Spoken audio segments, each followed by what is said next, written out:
Hello, everyone. This is Scribe, and with me, as always, is Ranting Monkey Hi, guys. and the lovely SDA. Hi. And today's been a relatively slow news day in the world of national events and stuff, but not on YouTube because we've been very busy little bees today. It's I know. Been quite the day. All uploaded. I know, right? Yay. Yay! Real quick, for those of you who are upset that I pulled a Scribe today, you can blame my wife for that. Pull the Scribe. Pulled a Scribe. What do you mean by pulling a Scribe? What'd you do? That's when you upload 5 seconds before the fucking stream's about to start so that we can't watch the video, so that when we get to YouTube talkie time, we don't know what you're talking about because we didn't have time to watch your video. God damn it, Scribe. That pretty much sums it up, yes. Well, and today, God damn it, Monkey. Imitation is the sincerest form of flattery. That's right. So thank you, Monkey. I do what I can. Anything else you want to dish out before we get into the snoozy news?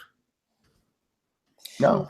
Is it snoozy today? Snoozy news? Okay, what's snoozy today? Well, I don't know how exciting this is, but this is the news of the moment. Our President Donald Trump went to Saudi Arabia. The biggest thing I saw about that was that people were like, "Ooh, his whiff isn't wearing a hijab." Yes, Melania was not wearing a head covering when she got off the plane, and as she's touring around, which is, I guess, in sort of ignoring local custom when it comes to women, of course. And she's not the first one to make that sort of gesture, if that was intentional gesture. But yeah. How do you guys feel about that? I ain't wearing a fucking headscarf. Fuck you. Yeah, I don't really have. So the concept of having a national custom of what to wear doesn't clock with me. You know, it's like if somebody gets off a plane who's visiting from a foreign country. Oh, they're not wearing an American flag pin, that bastard. No, it just doesn't. It doesn't even occur to me to think of something like that. You know? See, I would be more open to us like engaging with other cultures if their cultures weren't barbaric. So if it was like, I don't know, was sort of customary to dress in some sort of like traditional something, then whatever. But it's Saudi Arabia, and they don't let women drive. Yeah, I mean, if it was like some kind of official ceremony or something where there was a lot of pomp and circumstance, and it was, but just getting off the plane and showing up, it's like, or just walking around town. I feel like they're kind of right on the not letting women drive thing. Not because I want to oppress women. It's just because I've seen women drive. I'm a very good driver. I'm sure you are. I am. Tell me again, Rain Man. Jesus. Oh my God. She has no idea what you're talking about either. She doesn't, and I feel bad because she doesn't. But oh well. Yeah, it's fine. No, you're right. I'm kind of torn on this one because I agree with you guys. One, Saudi Arabia's a shit place. They do treat women like shit, and fuck their nasty, oppressive culture. Yeah, I mean, I have no problem with us engaging in cultures and with respecting them if they're respectable cultures. So if it was just like, wear this fancy silk thing because that's what they wear, then great. But it's like, here, have a headscarf. Also, you're worth half a man. I'd be like, yeah, fuck you. Yeah. If you get raped, you have to prove it with 4 people or we're going to kill you for it. Yeah, exactly. So it's kind of like, why would I respect that at all? Yeah, I can see that. Okay, I'm sorry. I was just wondering where you guys stand on that. No, it's fine. I mean, there's not really anything to the story. It's like Trump went to Saudi Arabia and he was lavished with extravagant pomp. He was given a medal and he met with all the leaders, and it's just another state visit. There's not really anything. I mean, the story is sort of like reading like a Better Homes and Gardens article. It's like, then the president went here, and then he met this person, and then this. And oh, by the way, all of these scandals back home that he's not paying attention to right now because he's in Saudi Arabia. The only thing that kind of caught my eye about the story was this part near the bottom. Iran high on the agenda. Trump remains popular in the Gulf, where leaders hope he'll take a harder line on Iran than Obama did. The president's visit comes as Iran's President Hassan Rouhani handily won re-election in what amounts to a victory for the Shiite nation's reformist camp. Saudi Arabia was opposed to the deal. The Obama administration helped strike with Iran to curtail its nuclear program. While Trump campaigned as a strident opponent of the nuclear deal, his administration is still reviewing whether to scrap the accord.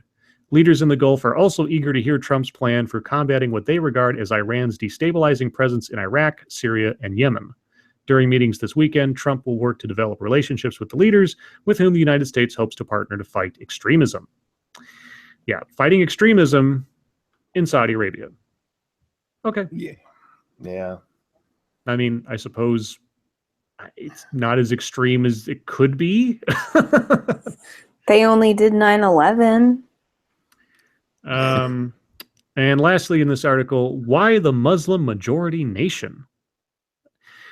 These are the subheadings that CNN gives these things. Trump is the first U.S. president to choose a Muslim majority nation as his first stop abroad, and his aides have said the decision was meant to rebut notions that Trump is anti-Muslim.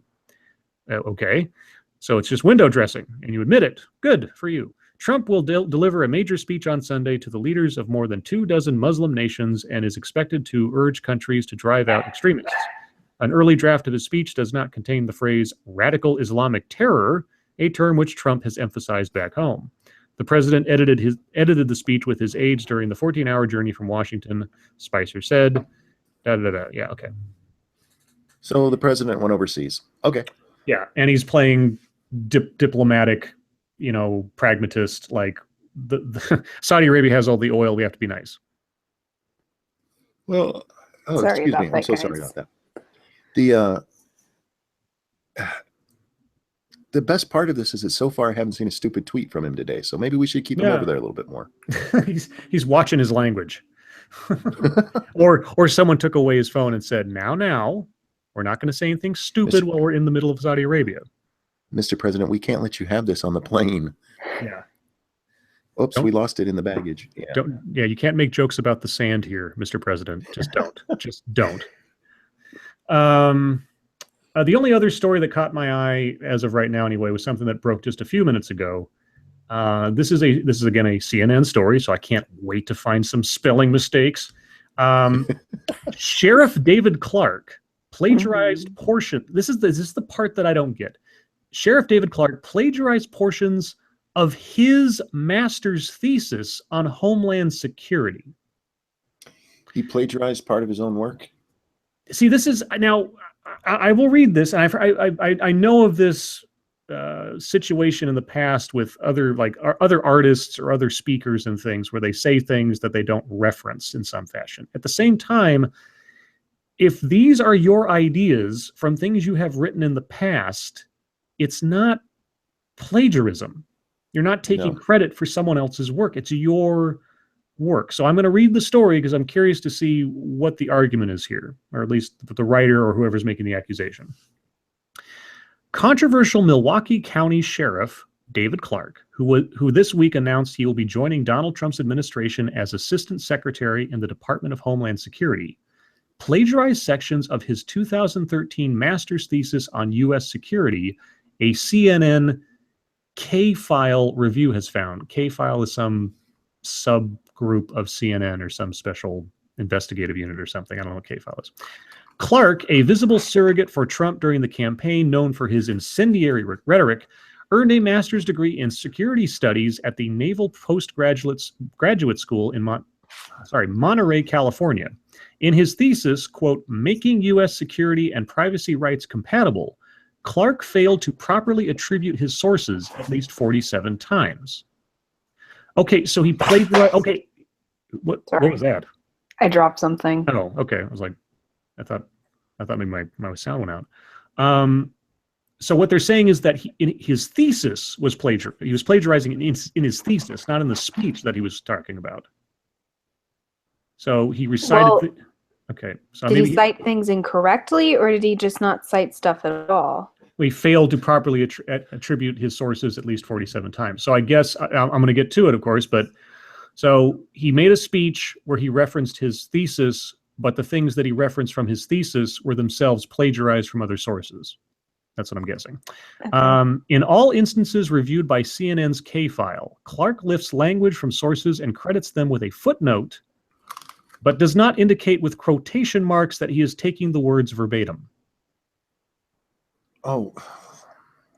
So he still credits them, just not... Okay. According to guidelines on plagiarism posted on the Naval Postgraduate School's website, quote, if a passage is quoted verbatim, it must be set off with quotation marks, or if it is a longer passage, presented as indexed text, and followed by a properly formulated citation. The length of the phrase does not matter. If someone else's words are sufficiently significant to be worth quoting, then accurate quotation followed by correct citation is essential, even if only a few words are involved. So he just didn't cite something properly. He didn't use quotation marks, and this... That's like... Okay. So he just formatted something incorrectly. All right. Well, I mean, all right, let me continue. The school's honor code defines plagiarism as, quote, submitting material that in part or whole is not one's own work without proper attribution. Plagiarism is further defined as the use, without giving reasonable and appropriate credit to or acknowledging the author or source of another person's original work, whether such work is made up of code, formulas, ideas, language, research, strategies, writing, or other forms. So I presume then that the person that was grading his thesis failed him. Right? I mean, did the school do its job? I guess not. Sources Clark plagiarized include a 2002 ACLU report about, quote, the government's demand for new and unnecessary powers after September 11th. They list a bunch of reports that he cited. And then list another bunch of reports that he cited. Clark announced on Thursday that he had received the appointment. Yeah, okay, let's get back to this. And then they talk about his past statements that were incendiary. Okay. In a statement, a spokesperson for the Naval Postgraduate School said standard procedure would be to launch an investigation into a thesis when allegations of plagiarism are made. Like all academic institutions, the Naval Postgraduate School takes the integrity of our students' work very seriously, perhaps even more than our peers, given the unique nature of our mission and student body. Except that you guys didn't, because he apparently graduated with a thesis that was plagiarizing things by the standards you set. Standard procedure to any formal accusation of plagiarism is to pull the student's thesis and perform an investigation into the validity of the claims. Okay, that was 4 years ago, guys. So what'd you do wrong? The university's academic conduct code and our procedures in checking for plagiarism at the time of thesis submission and following graduation can change from year to year. In this particular case, we would be unable to determine any violation until the full investigation is complete.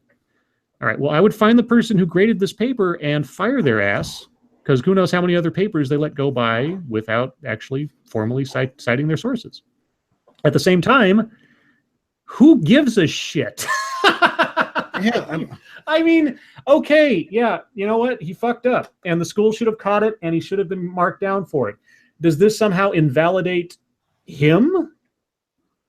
Well, you see, Scribe, it's politically convenient to be nitpicky right this second. I'm very curious how they know those footnotes apply to those quotes if they're not quoted. Well, there's probably some sort of in-text citation. Yeah, no, they've got a whole raft of examples side by side at the bottom of the article that show the text, and it is verbatim, like between his paper and the original source, and then his paper and the original source, literally side by side. So and he didn't put any quotes around it, so it is information from a different source prior to his writing of that paper. And I'm not objecting to that. And no, neither am I'm I. not saying he shouldn't have followed, put fucking quotation marks around it. Yeah. But at the same time, if he also shit? cited it doesn't fucking matter at this point. I mean, No. This isn't a case where he just took it blatantly and didn't source it at all. Yeah. Just how it was sourced is the problem. Yeah. And the other thing too is that he's not a journalist. No. I mean, he wasn't writing a book. He wasn't passing this off as though he wrote it. He cited it wrong, sure, but there was no intent. I mean, he footnoted it, so he didn't note these things in footnotes. So it's hard for me to see a crime here of any particular, I mean, whether you're talking academic or ethical or anything else, it's like, you fucked up. And also the school fucked up for letting it get past them. I mean, and it's a non-story. Read it and somebody should have just been like, hey, you need quotations. Okay, bye. Yeah. So I don't know why this is a story. I mean, I should take it back. I don't know why this was the top story on CNN's website. Because Scribe, it's convenient right now. I know. I'm talking logic. I'm not talking reason. Yeah. He was just appointed to that new spot, and he's hated for not being, well.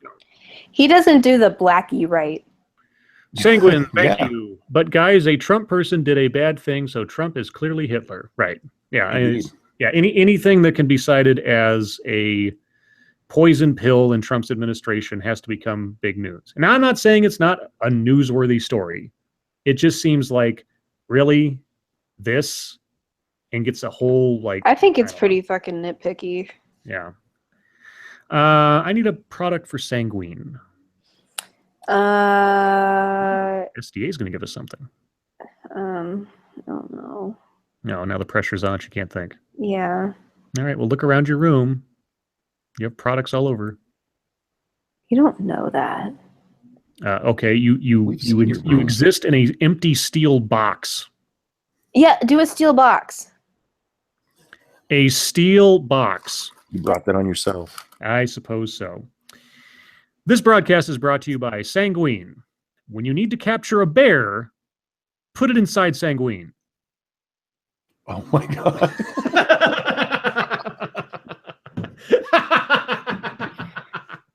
Oh, sometimes I even entertain myself. Anyway, as far as news stories are concerned, and if something else breaks in the meantime, I'll keep checking back. But there's really nothing, and you know, good news, bad news, in that, no pun intended. Nothing horrible's happening of a major news story at present. So darn it. I know. Yay. I do have some potpourri type stories, but I did want to start with one without doing. Well, should I make it potpourri? I guess I could. Okay, I'll do that. I won't dwell on it. So let's see. Do I care about that? I gathered up a bunch of stories, and I'm kind of reviewing whether or not this is something worth talking about. I don't care about that. Okay, how about Brazil presidency? Transit immigration status. Stolen body. Brazil. Okay. It sounds the most boring. Yeah, it's the most sort of global at this point. Rio de Janeiro, fighting to save his job amid a mushrooming corruption scandal. Brazilian President Michel Temer told the nation Saturday that an incriminating audio recording of him had been doctored. Quote, that clandestine recording was manipulated and doctored with bad intentions, Temer said at a news conference in capital of Brasilia. Temer said he had filed a petition with the Supreme Federal Tribunal, the country's highest court, to suspend the corruption investigation into him until experts can analyze the audio that appears to show him endorse the payment of bribes to ex-House Speaker Eduardo Cunha for his silence. Oh.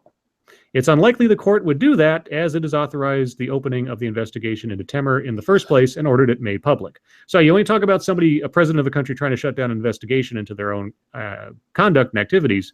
That is a more clear example. Especially when he gets on a news conference and says it. Yeah. Let's see. What are you doing over there? What? There's all these crackling sounds and smacking sounds and things. I don't know. I'm not doing anything. I don't know. Sure you aren't.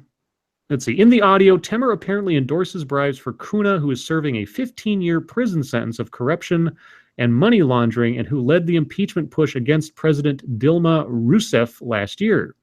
Rousseff was eventually ousted for illegally managing the federal budget, bringing Temer, who was her vice president, to power.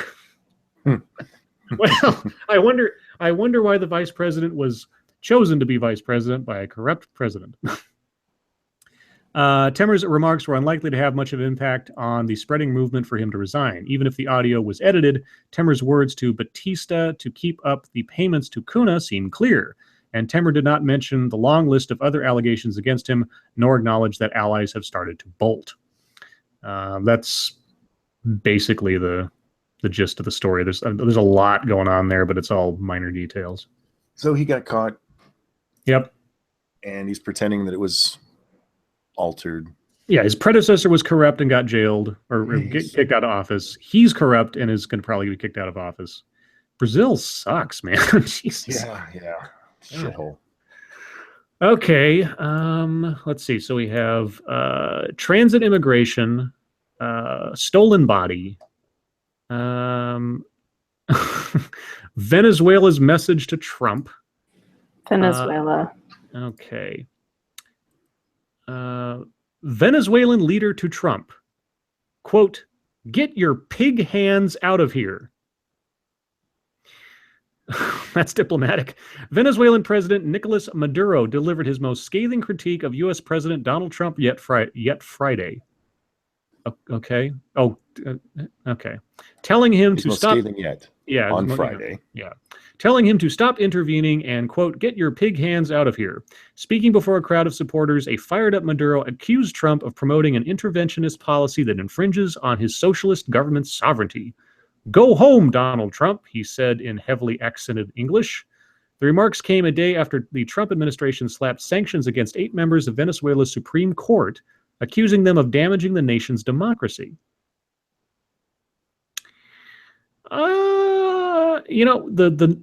What was that whole thing about Russia meddling in American politics? No, we can't bring that up. No, you're right. What am I saying? We are completely innocent of such things.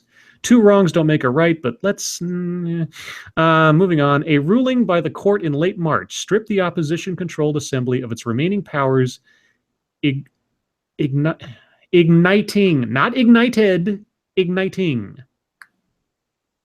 This is the AP. This is not CNN's fault this time, amazingly enough. While Venezuelan leaders have lashed out at U.S. presidents frequently in the past, Maduro had largely been careful not to antagonize Trump. But Trump's repeated criticisms of the troubled South American nation appear to have struck a nerve.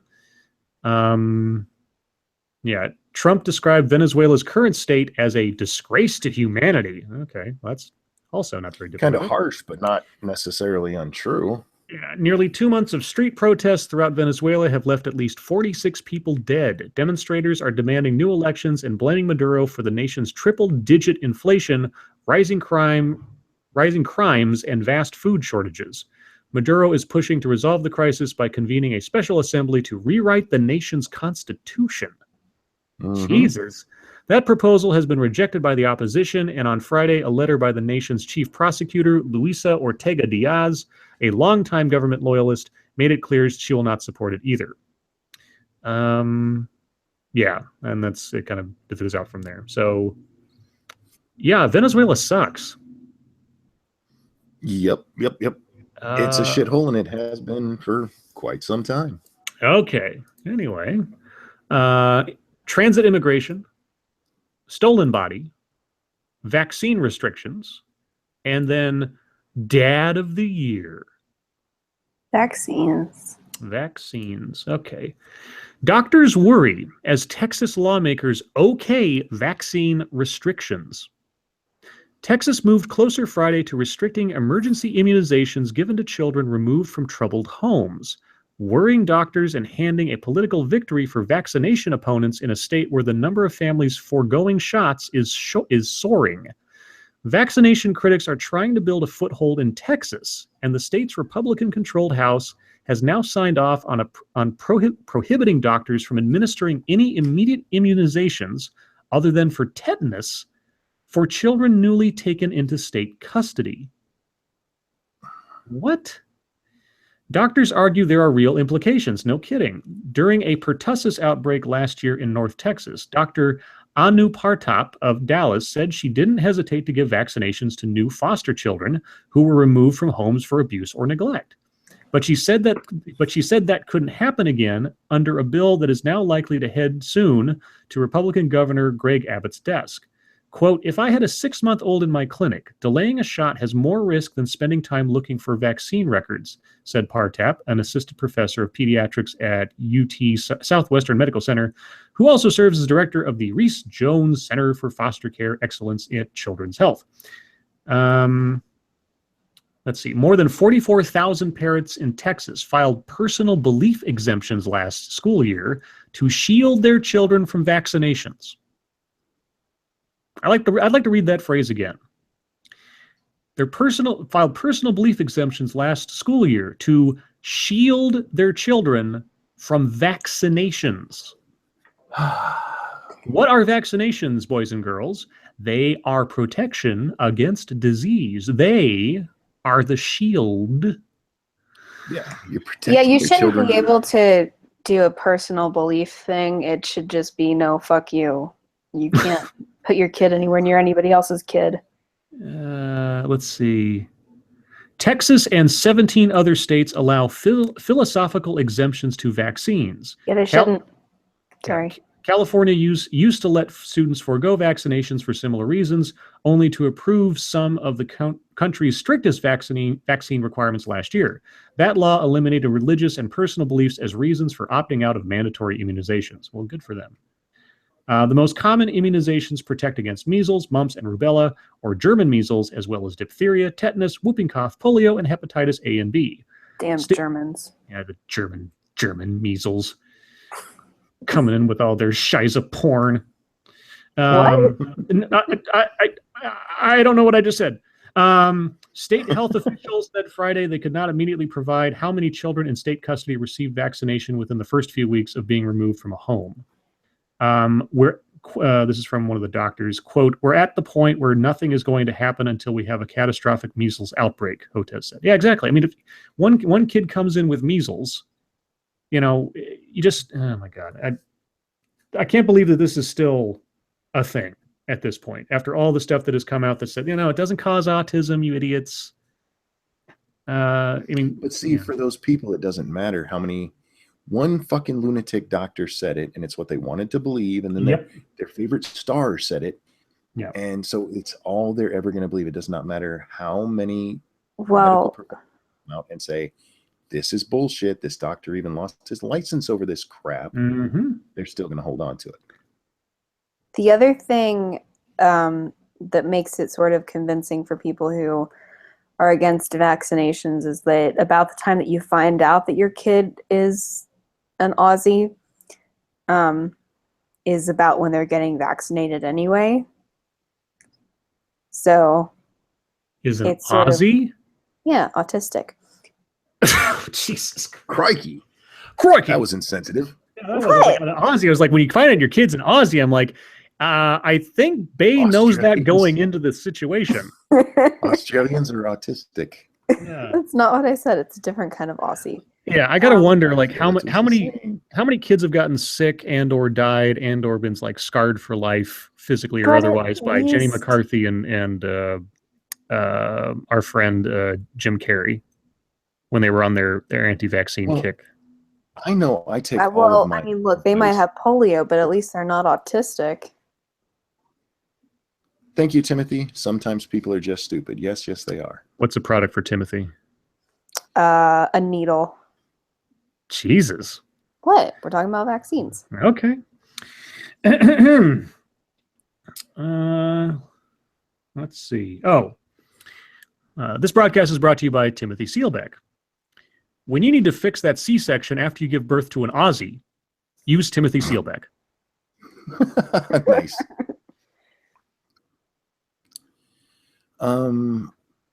Yeah, somebody said, shouldn't it be Audie instead of Aussie? Probably yes. No.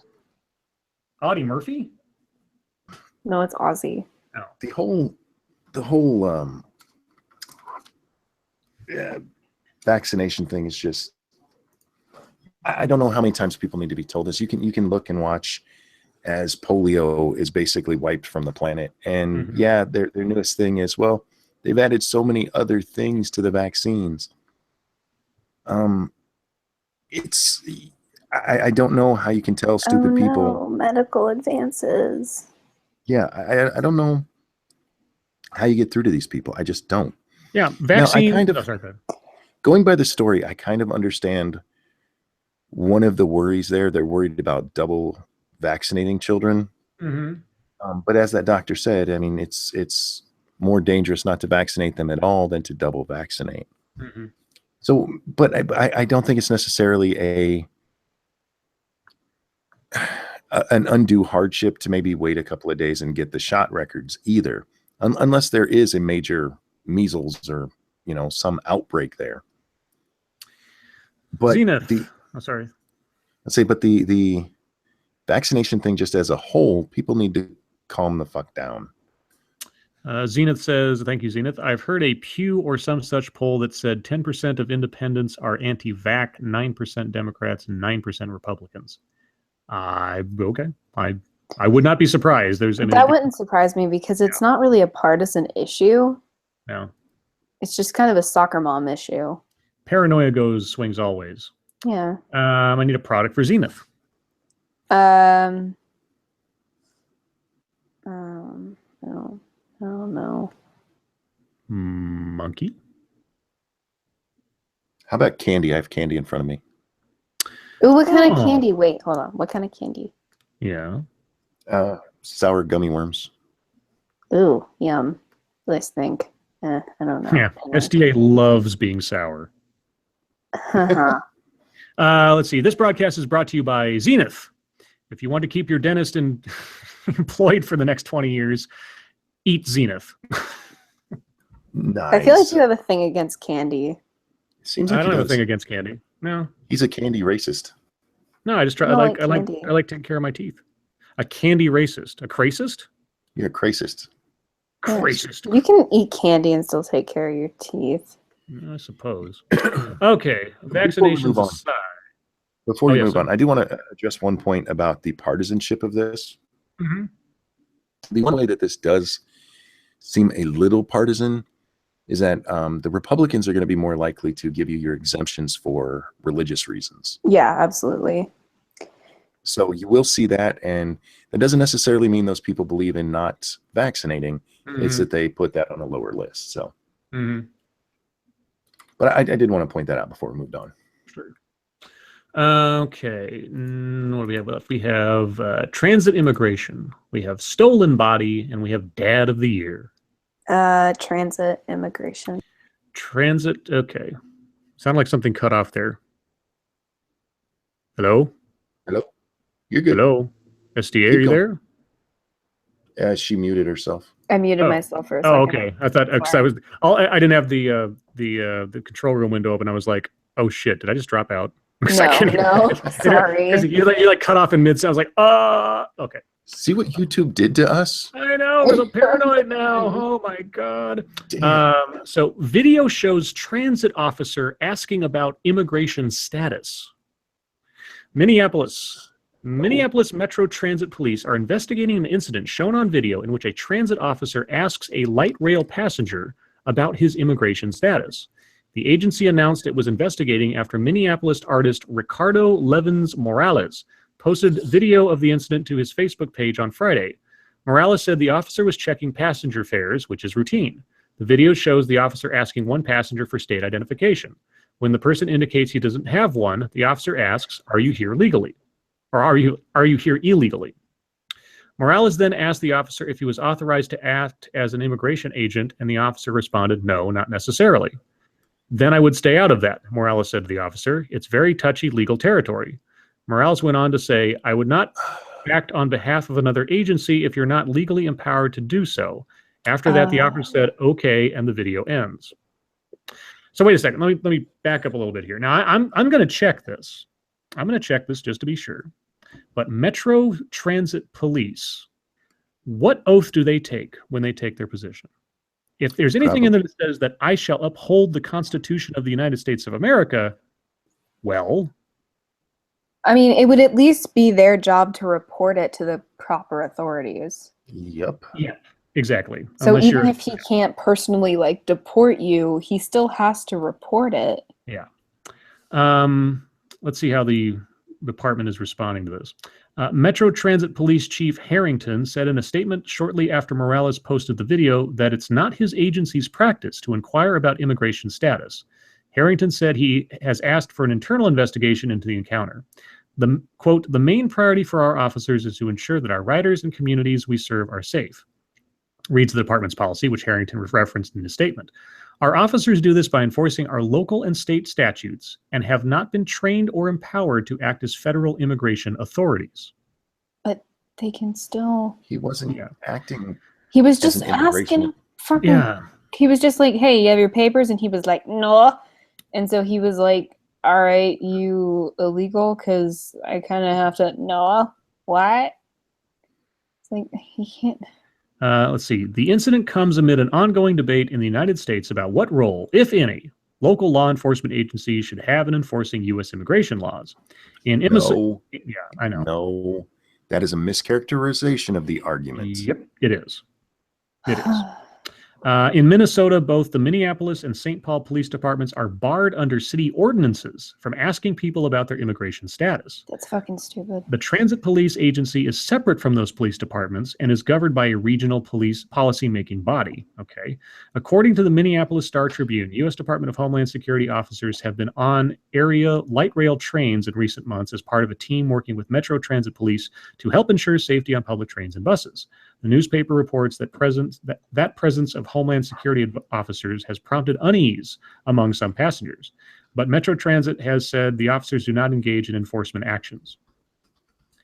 That's the end of the story. So yeah, interesting. Well, I don't know that they should necessarily be enforcing it, but to completely ignore it is ridiculous.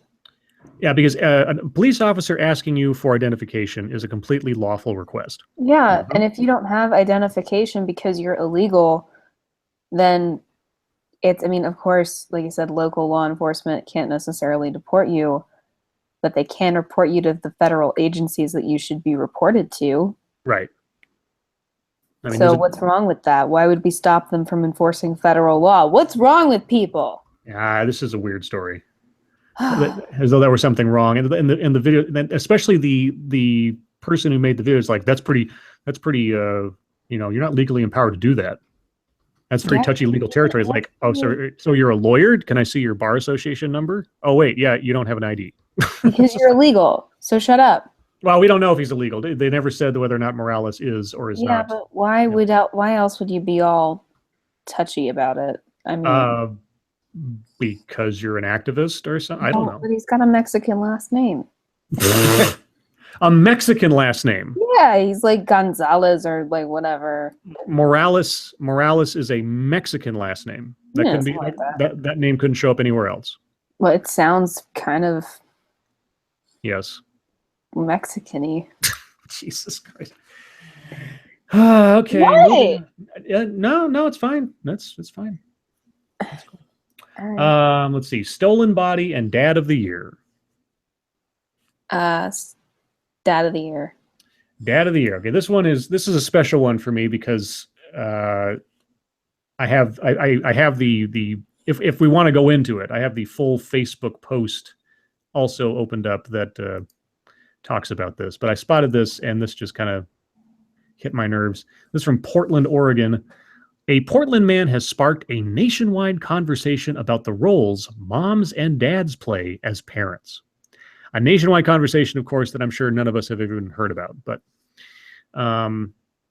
Jeremy Martin Weber posted about his wife leaving on a trip at the Portland International Airport earlier this month. And here we go into the post. Okay. This is him talking. Now to figure out who, one, will cook and feed my children, will get them to school on time, will pick out clothes for our youngest to wear. Who is going to do all that stuff while their mom is away? Me, that's who. Because I'm not the babysitter. I'm not just their playmate. I'm their dad, and looking after them and guiding them and caring for them is my responsibility. And I love it, with all of its challenges. Martin what Weber. is this stupid shit? So hold on. Martin Weber, a dad of 6, told ABC News he wrote the post because he became frustrated with inane comments he had received about parental roles throughout the years. People find out, quote, people find out he's home with 6 kids and say things like, oh, poor Jeremy, or how does he do it, or even who is with the kids. His wife, Jessica Martin Weber, told ABC News she hopes the day will soon come when a post like this won't have a reason to go viral. Quote, male parents do not deserve more praise because they are male, unquote. Have you ever left a man home alone with kids? Yes, they do. They're scary with kids. I have the. Do you want to hear the full Facebook thing, because it's even longer than that? But is it dumber than that? Well, I'll skip all the. So he I want to address what his wife said there. Okay. There will never come a day when that post isn't going to go viral because it plays to women who want to hear that shit. Mm-hmm. See, to me, it just like sounds like a mangina little. It does. Butt. Because yes, men take care of their kids all the fucking time. Like, how do you have sex with that? What are you doing? You had sex with that at least 6 times. That's not necessarily true. Those could be other people's kids. Well, it must be, because I don't know who would fuck him. All right, I'm going to read the last paragraph of the Facebook post, because he lists he gives a long list of all the things that's, you know, what with mom gone, who will help them with conflict resolution and with their siblings, who will do this, who will do that. The last paragraph, I think, kind of sums up most of what kind of torqued me about this. No, the house will not fall apart or be trashed, and the kids will not be ruined because dad is in charge. And no, I don't deserve anyone's special praise and adoration because, quote, wow, this dad can look after his own kids. I'm just doing what every parent should do, and what moms do every day without praise or adoration. It is enough that the mother of our children and I communicate our appreciation to each other for all the things we do for our family. Mothers receive no praise or adoration, he says. Bullshit. They exist in a thankless universe where they are not cared for. Stay-at-home moms aren't able to stay at home because, you know, the fathers never work and provide for them. On average, the man is not paying for the house and the food and everything else that covers the woman's head and gives her health care, takes care of her. I mean, the fuck is this guy talking about? Well, this is actually one of the great points of the movie The Red Pill. Is that feminists always come from the I have to stay at home and take care of the kids, and they never think that when a father goes off to work, he's taking care of his wife and kids. Mm-hmm, exactly. No, he's not the one there changing their shitty diaper. He's, you know, in a coal mine, putting his life in half. It's like, you're not at home taking care of the kids. You're right. I'm out at work, paying for the home. Yeah, yeah. Because there's this. It's almost like we've evolved to, I don't know, work together. All right, this is a tandem. This is a team effort kind of thing. You would think. Oh my god, it's almost like it's not a fucking competition. You would think, but it is. And that's why this kind of post will always go viral. Yeah. Because there's women sitting at home feeling like they're not being appreciated. And fuck that. Mothers are rightfully very well regarded in society. And a woman with 6 kids, people will tell her, I don't know how you fucking do that. Exactly. Yeah. We only had 3 and I don't know how we fucking did it. Yeah. So kiss my ass, you fucking, that dude's a fag.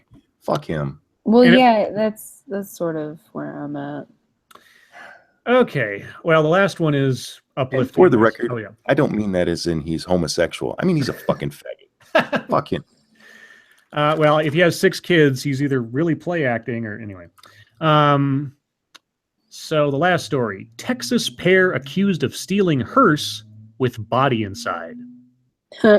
Police in Texas have arrested 2 people for allegedly stealing a hearse from outside a fast food restaurant and dumping a body that was inside. Bryan is the name of the town. Bryan police say the hearse was recovered Friday, a few hours after the driver stopped at a restaurant and left the hearse unattended. The body and the gurney it was on were dumped along a rural road a few miles from the restaurant.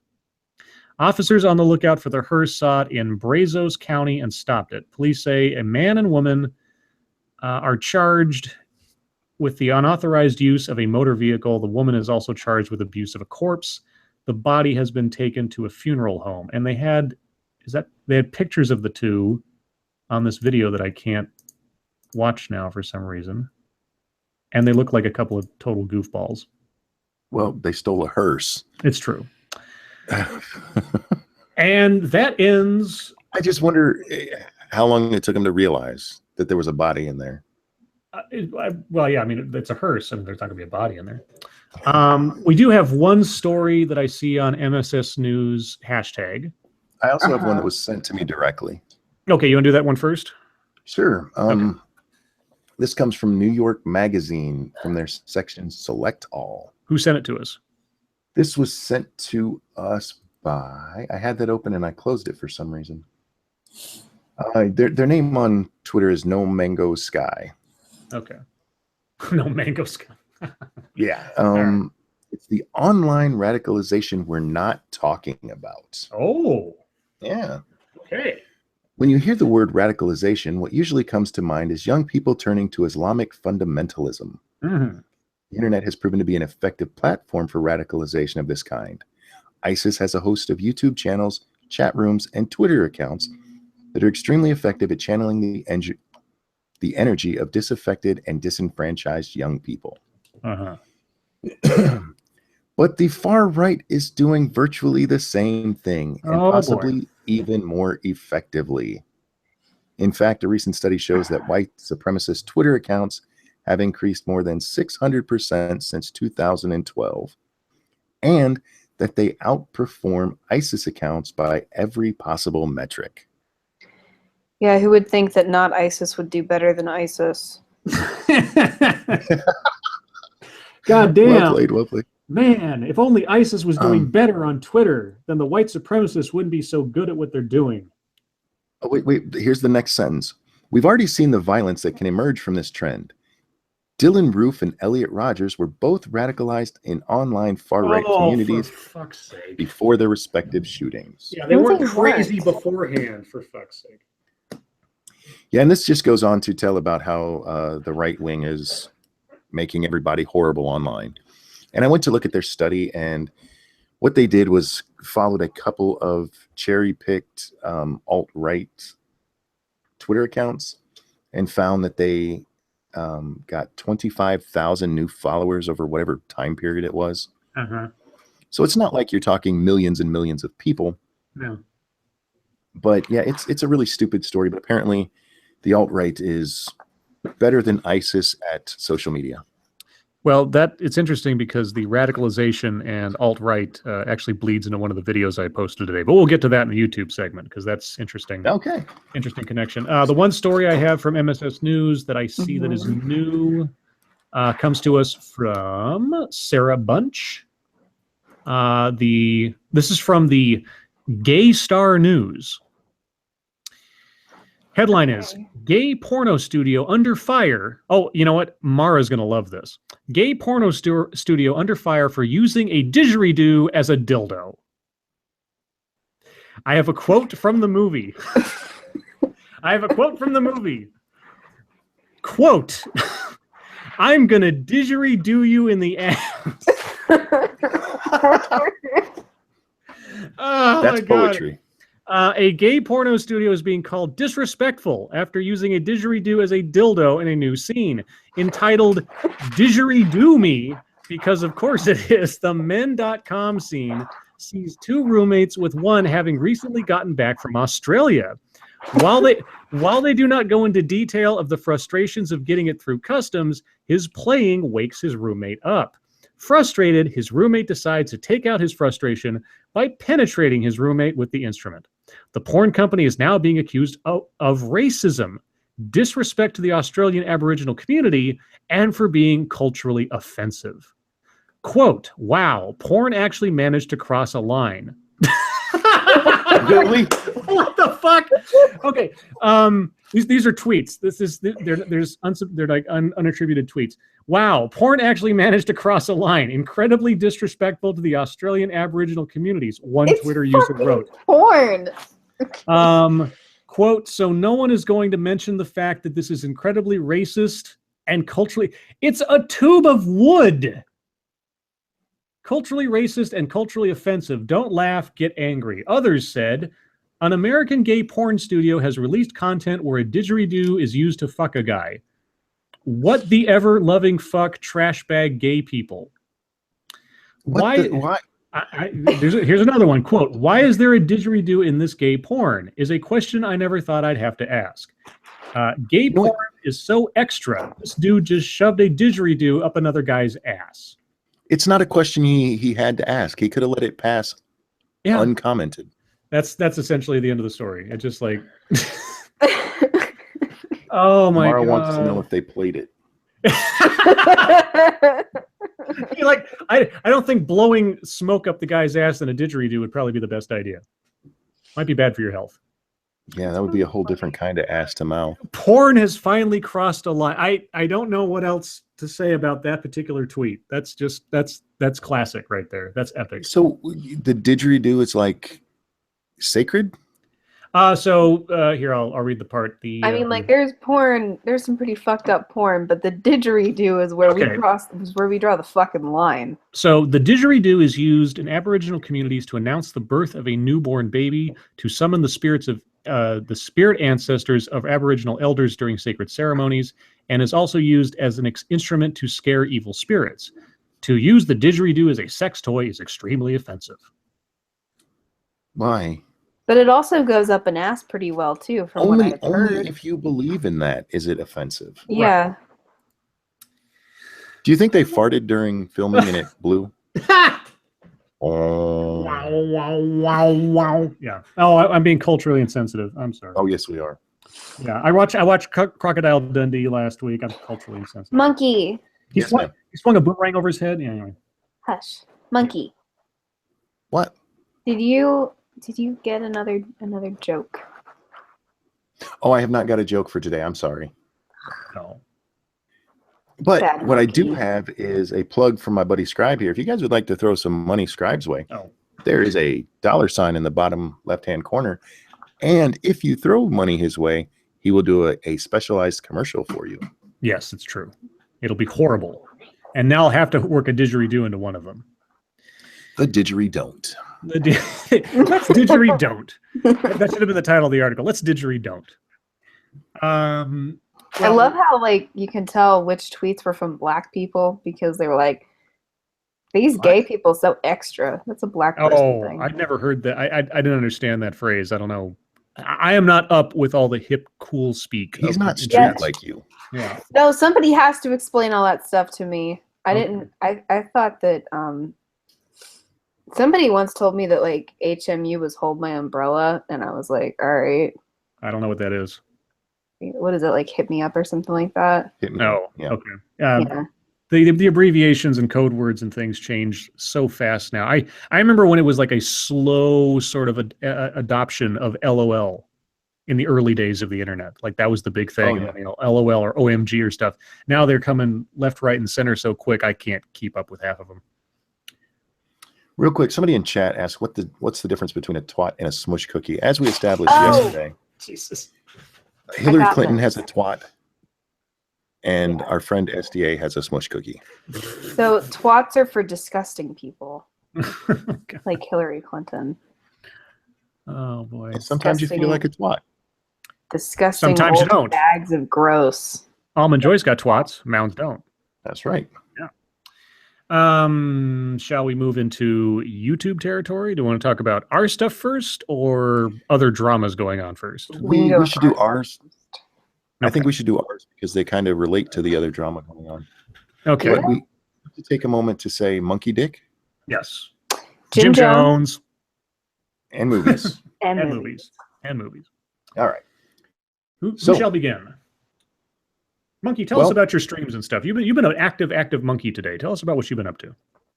I had a stream today with LA Werewolf, who is a YouTuber who was upset by people accepting Lacey Green's Red Pill video and taking it at face value because she said she believes in free speech and open dialogue. And he wanted to discuss it with somebody. He'd wanted to discuss it with me. I think didn't he talk to you about doing it too, SDA? Yep. No, talk to me. No, he was talking all kinds of smack on Twitter to everybody. Okay. Yeah. He wasn't just like, I would like to talk about this. He was like, debate me, motherfucker. It's very and different. he'd asked me like almost a week ago, or even a week ago now. And I said, sure, we could do it. And we finally set up a time and got that out of the way. I don't think much was accomplished from it. He didn't come into it as balls to the wall as he seemed he was yesterday when he accidentally got himself banned from Twitter. And not a little monkey ban like I had. He's actually off Twitter now. I don't know all the surrounding stuff about that. He says there was a misunderstanding. I didn't see it, so I can't comment. But that video's up on my page if you want to see it. And then I joined SDA for her monthly Patreon stream. If you guys donate at least $10 to her, you can join her for a Patreon stream. It's once a month. Mm-hmm. So chatted with I never remember his full name. I just call him TK. Yeah, the TK. What's his name? TK Force, yeah. And I had a nice little conversation with him. Mm-hmm. So that's what I did online today. Offline, I got my video finished, one of the ones I'm working on. And now I have like 3 more I have to make because people won't shut the fuck up, stop saying stupid shit. Hey, Lady Monkey's here. Hey, Lady Monkey. So we're going to talk about actual videos? You want me to talk about what mine was about today? Yeah, do your video. First. What is your video about, Monkey? My video that I put up just before we went live here, 20 minutes before. So I did give you people time to watch it. I'm just saying. You people? You people. Who's you people? You people are you people, damn it. Oh, all right. I didn't have time to watch it because I was streaming. My video is about Thunderfoot's latest video. Thunderfoot came out today and has said he is leaving the skeptic community. And he's leaving the skeptic community because they made jokes about Russian Deadpool on a V stream. Oh, the one we were talking about the other day? Yeah. Because of that, he's decided he's leaving the skeptic community. And it's really funny because he starts out. Funny. Well, yeah, some of them were. He starts out the video talking about how movements build up and then there's a corrupting influence and they eventually collapse on themselves. And he says that he's seen this in the skeptic community and he really started seeing it with Donald Trump. Because if you didn't support Donald Trump, they immediately labeled you an SJW. Mm-hmm. And the very next thing he says is, people are going to judge you by the company you keep. And he makes the argument for why that happens, because it's human nature, which I actually agree with him on. But he was just bitching that people associated him with the group most likely to oppose Donald Trump, SJWs. And this completely just misses his ever so clever mind. Now, so is he going to like stop YouTube or? No, he's just quitting the skeptics. I don't know exactly what that means. I don't know. He's not going to associate with them anymore, apparently. It probably means that he'll probably just stick to doing videos on science and not on social commentary, more likely than not. You know, unless it pertains to something very specific in science that might cross over. That's my guess. And if that's what he wants to do, that's fine. But his reasoning and his rationale in that video was fucking stupid. My own personal opinion, which I did put in the video, is that he got so hurt that people didn't jump on him or jump with him onto the anti-Trump train that he had a Steve Shives moment. Steve Shives used to be really a popular YouTuber. Mm-hmm. People liked him when it was just about atheism. And then Atheism Plus was introduced. And for those of you who don't know what that is, it's intersectional atheism. Mm-hmm. And when Steve jumped on the Atheism Plus bandwagon, a lot of people were like, that's fucking stupid. And Steve cracked. And if you didn't go with him on this intersectional atheism thing, you're a scumbag who he's not even worth talking to anymore at this point. Mm-hmm. And that's really what it seems to me like happened with Thunderfoot. He just got so hurt that everybody didn't see how wise he was in this. They also that he was looking out for an excuse. Sorry. They also pointed out that he got a little loopy with Brexit as well. Yes, true. But he actually mentions the Trump thing. So I really think that was, if he would have just stuck to that too, I wouldn't have had as much a problem with it. But then he goes after him for the comedy of this, and he keeps repeating over and over and over again, before the body was even cold. Well, Thunderfoot's the kind of person that if somebody said that in a video, he would scientifically break down whether or not the body was actually cold or not. And it probably was by the time that they were making jokes, because it happened on Saturday night. Yep, and the news didn't break till the next morning. Yeah, Thank so the you, body Timothy. was cold. Sorry. No, you're fine. Timothy says, "What's intersectional skepticism?" That's skepticism that also includes the equal oppression of people of color, marginalized communities, women, LGBTQIA, and chocolate bunnies. I don't know. Yes. Ooh, STA, you're chocolate scratching again. bunnies. Sorry. Did you hear me? What? No. You were scratching again. Yeah, Oh, sorry. You're like, are you eating your microphone? I don't understand. No. Okay. She's moving a little bit. She's dancing. I need a product for Timothy. I thought we were doing didgeridoos. Oh, that's right, didgeridoo. This broadcast is brought to you by Timothy Seelbeck. Do you feel constipated? Clear out your colon with Timothy Seelbeck. But yeah, Thunderfoot's video is just kind of sad. If he wants to go his own way, that's fine. But didn't he already come out and say he was going to mostly stick to science stuff? I think he had made. I have a fuzzy memory of him making some statements that said he was going to he's done with feminism or arguing against feminism and stuff or social justice. He's just going to stick mostly to science. Terry Diamantis, thank you. Given the way, this is Terry talking, given the way he was attacked by the SJWs when his dad died, I can understand him being sensitive about this topic. I still agree with Monkey though. Yeah, what people did when his dad died was, as cold and sensitive and bullshit as like sort of somebody When going did after. this happen though? Like what happened? What?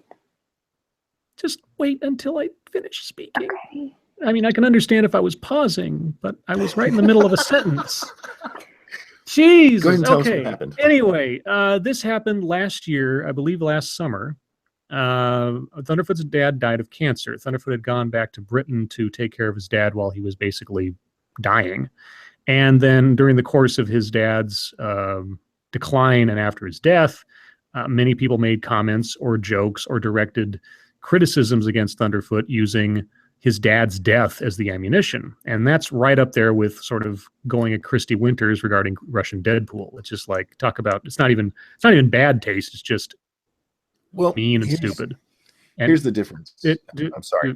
Go ahead. God damn it, guys. Can I finish a thought, please? You fucking paused. I don't want to hear it. I was in. You can listen to this later. You paused and I waited. Yeah. Go ahead. Okay. All right. Anyway, him being attacked by people, I don't feel like that was some triggering event for him to decide to do this, because he was taking it in stride. Like, you guys are assholes, and it's obvious you're assholes, and you're not hurting me. My dad died. That's pretty much what it is. And the way that he dealt with his dad's decline and death and everything else, and gave information on cancer at the time and all that, very commendable. I mean, that just, dealing with something in that fashion, I couldn't imagine it. But just to contradict slightly what Terry was saying, I don't think that would be the reason. That's my long way of saying I think that water ran off his back pretty quick. Okay. I also need a product for Terry and for Timothy at some point. We'll get there in a minute. Yep. I'll make a list. Thank you, Timothy, for the other donation. We said bad. The other thing is, in the Thunderfoot cancer thing, these were videos directed at Thunderfoot. Right. They were specifically designed to get to him. In the other one, these are shitlords talking to each other, just having a good time on stream. It's not like they, went into it with, hey, all friends of Russian Deadpool and Ivy, come check us out, making fun of him. They were already actively engaged in an argument with him about other stuff, and they used this specifically to target him. The other's just some assholes making jokes. So it's not the same thing, and I understand it might make him a little more sensitive to it, and I have seen people go, well, when people made fun of Thunderfoot's dad, they are slightly different circumstances, and once again, people can make jokes about stuff. The way you become the biggest asshole is when you're directing it at people involved, which they weren't doing. Yeah, they were just saying some off-color stuff. Yeah. Okay, so we need 2. I got Terry and Timothy. How about cola?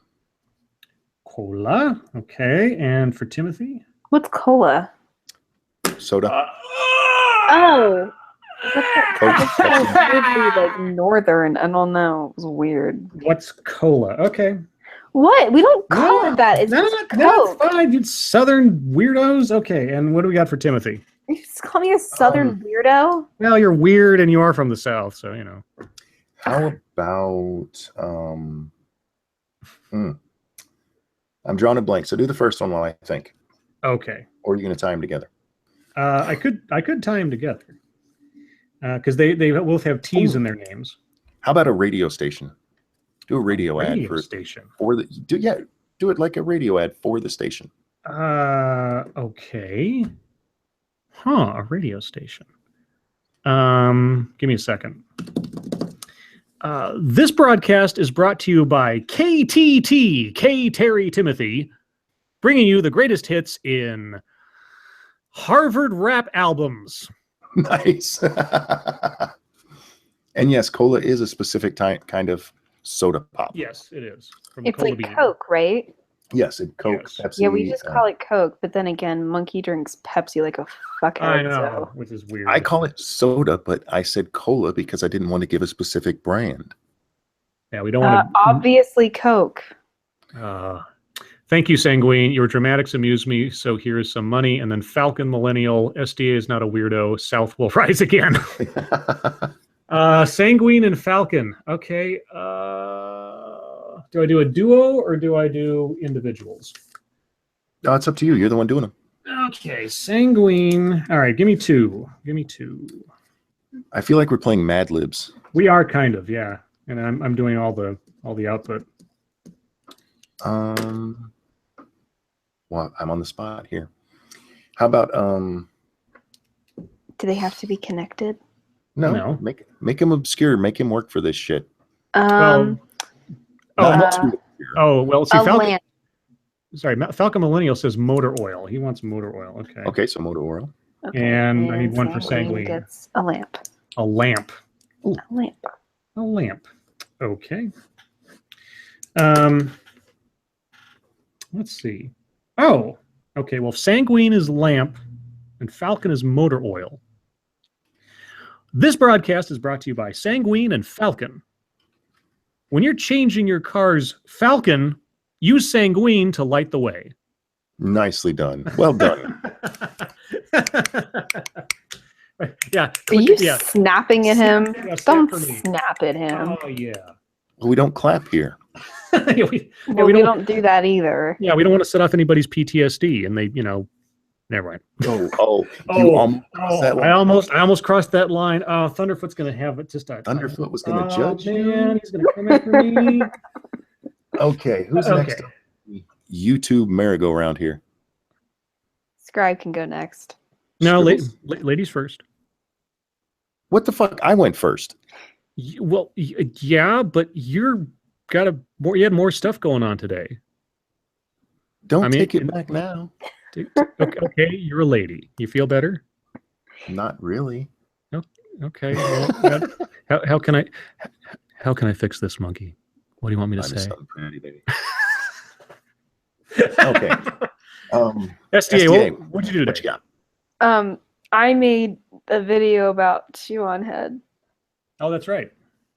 Yeah. Tell us about that. Shoe on Head was pretty much just like, I don't know about this gender stuff, and I think the non-binaries might be a thing, and, if they feel that way, who the fuck are we? Kind of thing. Oh, that was an excellent commentary. Thank you. Yeah, and so I kind of went, Mm-hmm. And there was a video. You want to expound on that at all? I don't know how to do it. You want me to do it for you? Yeah, you can do it for me. Like a nice sign off. I'll do your work for you. Yeah, I don't know how else to explain it. Ladies and gentlemen, this is the explanation behind the 77 cents. Just so you know. Fuck you. Shoe on Head did a video after watching Milo Stewart's latest video. Milo Stewart's latest video is Milo talking about how she had screwed up in the past, said some stuff she didn't really believe, and that she's going to do things different on her channel from now on. She says that she made some mistakes by like not believing people about Ghazi because she just assumed since they hated her, they hated him and they were just racists, not realizing he was actually the fucking racist. So I give her credit on that. No, wait. What? Nope, back up. I addressed this in my video.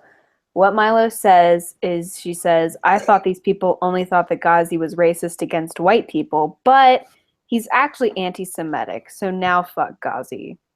She was fine with Ghazi being racist against white people. Okay, so I misstated the way that was said. Okay, fair enough. But she still said the reason that she thought that was because of how people reacted to him. No, she said that she just thought that people thought he was racist against white people. Do you want to do your own thing here? No, that's fine. You can keep doing it. All right, you keep correcting me when I'm right. Anyway, so Shu sees this video and she feels really bad because in Milo's video, she's very pathetic. There's no other way to describe it. And Shu, being a woman, responded to that. And she decided, and she actually says this, that if people feel something, that should be enough basis to just believe them. That is a slight paraphrase, but not much of one. Basically, she says feelings matter more than reality. And in fairness, she does say, well, maybe I kind of don't know after that. But basically, yeah, she jumps on the feels before reals bandwagon. And SDA does a very good job of not being condescending, but still pointing out how fucking stupid that is. Yeah, I didn't want to get beaten alive, so I decided that, well, at least not by Shu's people. And that's right. Nice. As nice as I possibly could. I actually did like an unfiltered type version for the people who get my Patreon videos. I was a lot less nice in that one. But yeah, for, you know, just to kind of save my own ass, I was pretty pleasant for me anyway. No. How's it been received so far? I haven't got to check on it very often. Really good. I think I don't have very many to hold on. I'll check. I have 5 dislikes. Nice. So how many views? Almost 2,000. Yeah, very nice. Yeah, it's one of my least disliked videos right now. So well, that's because the MGTOWs don't mind you going after her. Yeah. If you guys don't create content, challenging somebody like Shu can be very nerve-wracking because her fans are, I don't want to say rabid, they're a little bit rabid. And if you do challenge somebody who's, you know, a big figurehead in the community, it can get you a lot of backlash. So I think you did a really good job with it, and good job for going through with it and not back. I was scared to do it, and I wouldn't have done it had I not asked chat if they wanted me to do it last night. Because I asked our viewers if they wanted me to, like, you know, to respond to that video. Because like you said, it's incredibly nerve-wracking because these are people with rabid fans. And then there are the people who don't want you to attack our side and stuff like that. So yeah, you open yourself up to a whole lot of backlash. So it was a little scary. And you did a good job sticking to the points she actually said and not making it personal at all. Yeah, something else that I've said in the comments, and I've said to you, is that I think that Shu comes from a very empathetic place. And it doesn't do her any favors when it comes to, you know, the facts and that kind of stuff. But I don't think she's a bad person or anything like that. Well, yeah, we discussed this briefly on your Patreon stream. Yeah. I don't think she's a bad person. I think she's female.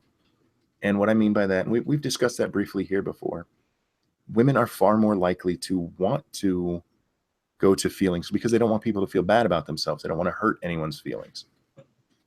But sometimes you have to. Sometimes you have to go, no, stop it. That's stupid. And Milo right now is taking hormones because people kept calling her a transgender, not because she actually feels dysphoric.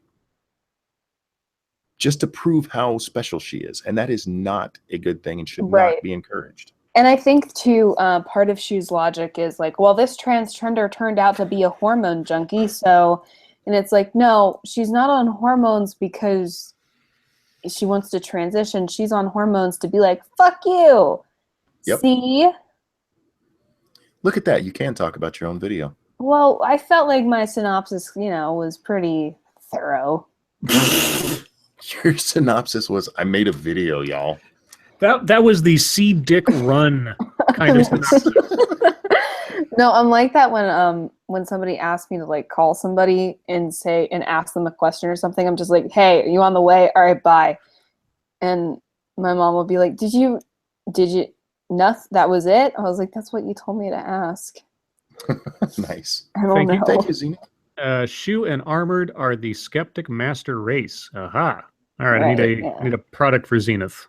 In honor of the master race, I think you should do a pet store. I don't make that connection, but... Do you guys not follow Count Dankula?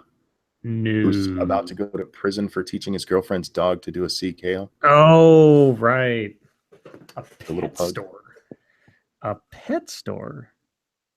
Or a breed of dog, if you like.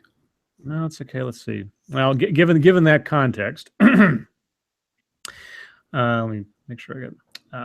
this broadcast is brought to you by Zenith Pet Stores. When you need minions for your third column, buy your brown shirts at Zenith Pet Stores.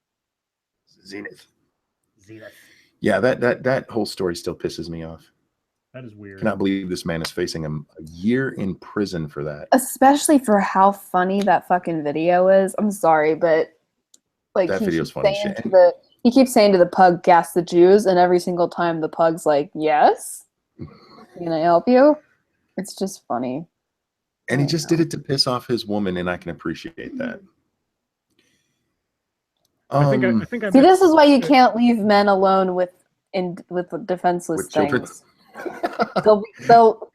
You'll come back and they'll be dressed in God knows what, and then they'll be Nazis.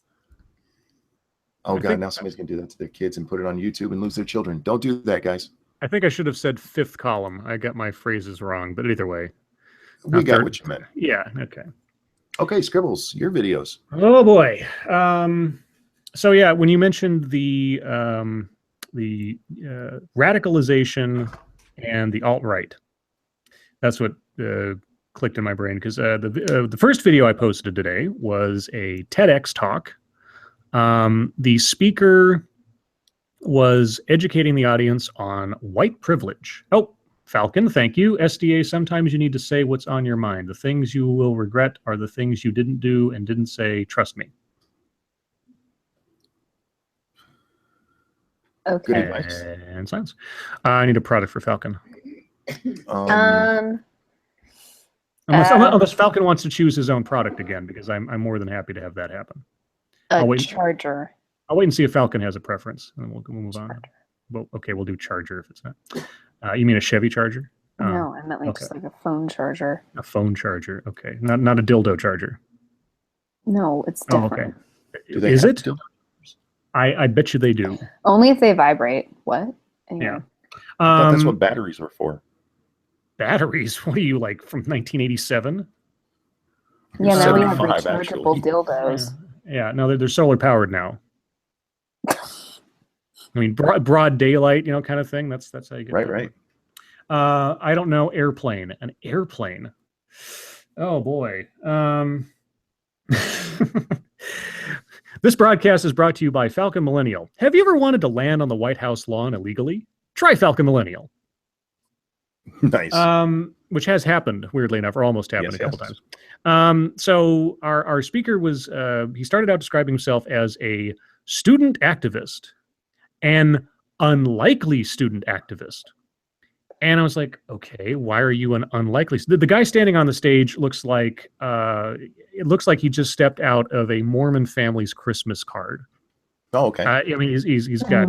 I mean, he's got the short haircut. He's got this sweater on that's got like these crisscrossing lines that look like. I mean, for the longest time during the course of the video, it looked like he had one of those satchel things across his chest. You know, got one of those little bags, and you got the strap across your chest. It just kept looking like that. Anyway, so he tells this story about how he's unlikely because his becoming a college student was an unlikely occurrence. I was like, okay. And he talks about how his mother was bipolar and an alcoholic. His father was a single parent, and they were, from what I understood, they were poor. The speaker had to be put into foster care when he was young because his parents couldn't take care of him. And for some period of time, he was also homeless. And he wants to talk about white privilege. And I'm thinking, okay, you want to talk about white privilege. Okay, so your mother was mentally ill and an alcoholic. Your father was single, unable to take care of you, and poor. You were put into a foster home and homeless. Tell me about white privilege. And he tells this story about how he had organized a protest against a speaker at his college. He didn't name the speaker. And in the aftermath of this protest and the speaking engagement and everything, there were some people that were left over that were still talking about the issues and everything else.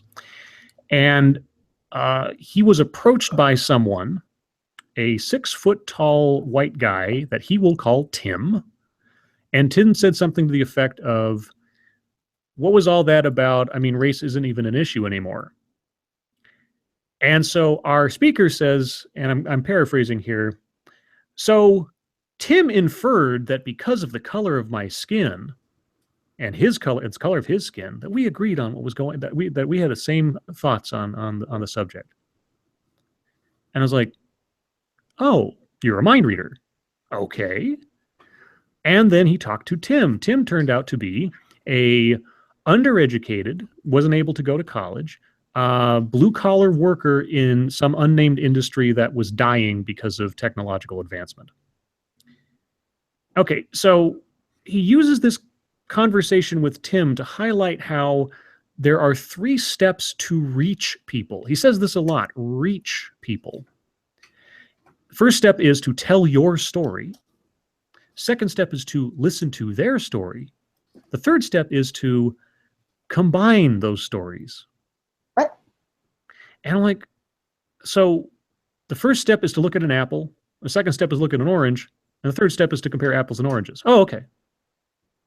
But no, see, not just compare them, make them the same. Right, to normalize, for lack of a better word, the experiences into some relatable, like, well, you see, my perspective is just like yours because we're so similar, and now you can be on my side of the argument. It's a conversion tactic. It's a manipulation tactic. Yeah, it's a manipulation tactic. It's also what happens when you go to a really fundamentalist church. They ask you to testify.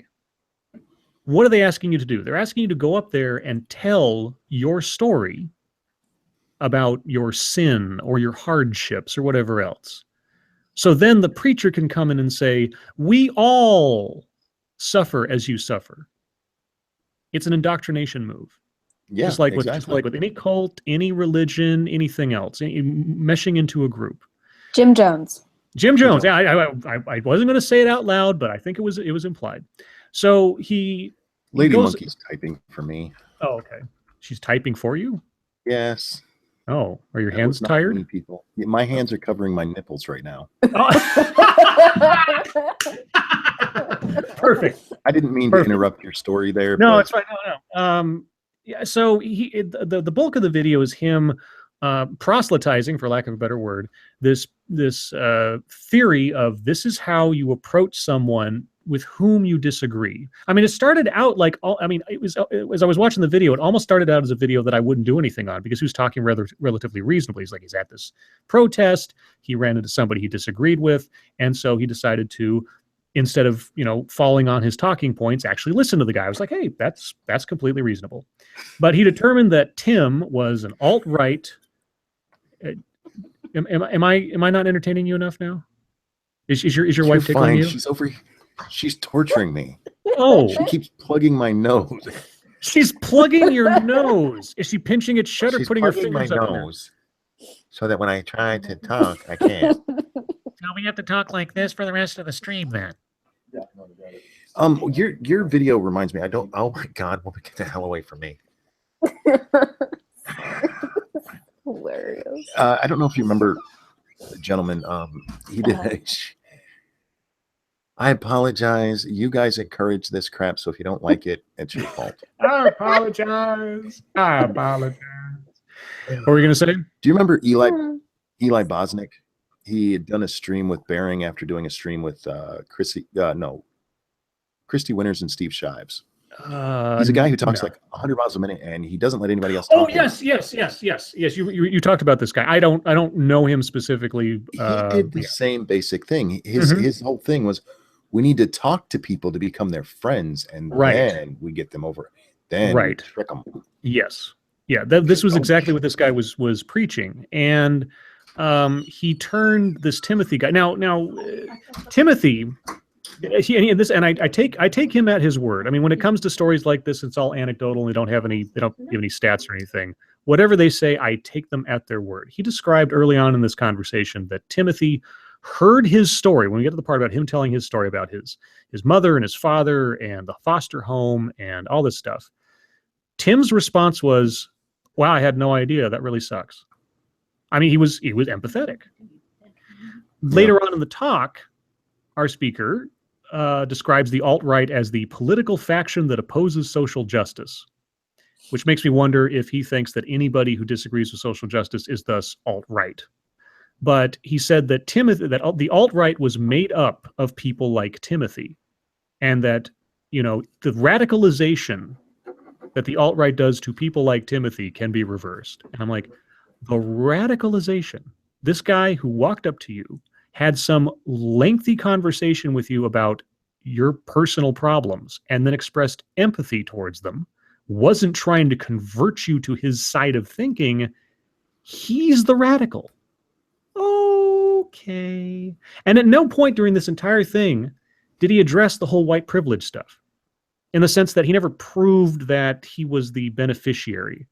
He gave some really vague examples of like, when I was in the foster care system, marginalized kids and LGBT kids were treated differently. How are they treated differently? He never says. I knew parents of some of the kids who had been sent to jail because not of the crime they committed, because the color of their skin. Does he give these examples or say how this happened? No, he doesn't. And at one point, the guy, Tim, asked him, he said something to the effect of, I don't, nothing about my life and experiences. I'm in a job that's probably going to go away. I'm not in college. None of this says anything to me about white privilege. And I'm like, that's a good point. Do you have a rejoinder, speaker? And he didn't. So basically, he gets up there, talks about manipulating people, and throws in white privilege to try to. Did we decide to figure out how TEDx people just get voted in, right? The one time I looked into it, there was some process where if you are a registered member on like your local TEDx chat room or something, I don't know what it is, there's some kind of submission process where you post like a little thesis statement or something about the subject that you want to talk about and everything else, and then the members then vote on which ones are the best presented or would be the most interesting, and then the winner gets to be invited on or whatever. That's my understanding. It might work differently elsewise or elsewhere. The one I looked at, that's what it was. I'll have to look into this myself. Maybe I can get myself snuck on there. Yeah, I was thinking about trying to do something like that, but it looked like a lot of work. But then I look at some of the people on the stage, I'm like, this isn't a lot of work. What I was thinking I would do is just copy SJW arguments offline, throw them up wherever I need to, and then when I get there, sneak them with the real shit. Yeah, the other thing that he did, and he said this a couple times, and at one point he explicitly says it, he says that when someone tells of their experiences, we have to believe them. And I'm paraphrasing, but he uses the word believe. And I'm like, okay, so you're literally preaching, listen and believe.